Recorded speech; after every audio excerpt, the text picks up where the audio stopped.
Magandang araw, ako po si Mark Lester Nirangat. Ito po ang aking daily devotion. Bakit mahalaga ang invincible presence ng Diyos na tinalakay po ni Pastor Russell Ocampo sa 365 daily devotion? Ang Bible verse po yung araw ay galing sa 1 Timothy chapter 1 verse 17.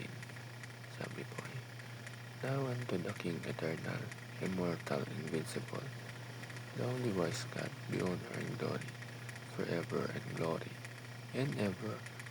Amen. Um, sa verse na ito, ina-acknowledge ni Apostle Paul ang katangian ng Diyos bilang eternal, immortal at invisible na siya lang ang tanging wise God.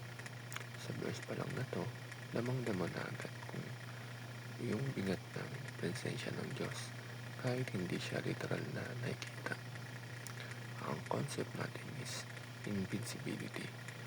Ang doctrine of God's invincibility ay nagtuturo sa atin na ang buong essence ng Diyos, ang kanyang spiritual na pagiging ganap, ay hindi natin kayang makita o mag-grasp ng buo gamit lang ang ating mga mata o isip. Ibig sabihin, kahit gustuin pa nating makita siya ng makarapat, hindi siya maaaring ipakita sa atin ng ganap dahil sobrang kabanalan at kadyusan niya. Pero ito ang good news.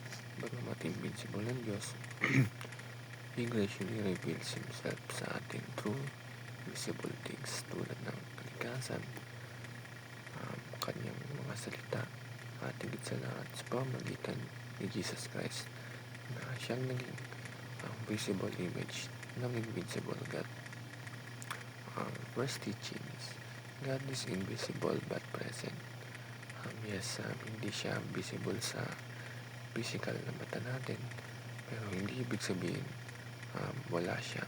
Ang Diyos ay present sa bawat heartbeat, sa mga bawat answered prayer, at sa bawat protection na hindi natin napapansin, sa mga blessings na dumarating kahit hindi natin hinihingi.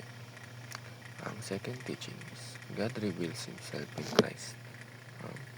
Kung gusto mong makilala ang Diyos, tumingin ka kay Jesus. Siya ang exact representation ng Ama, ang kanyang mga gawa, ang kanyang pag-ibig, ang kanyang sakripisyo sa cross. Lahat yun ay pagpapakita ng kung ano at kung sino ang Diyos. At ang last teaching is, God blesses those who believe. Sabi sa John chapter 20 verse 29, Blessed are they that have not seen and yet have believed. Ang laki ng reward sa mga taong niniwala kahit wala silang nakikita ng ebidensya sa harap nila, kasi yun ang tunay na faith. Yun lamang po.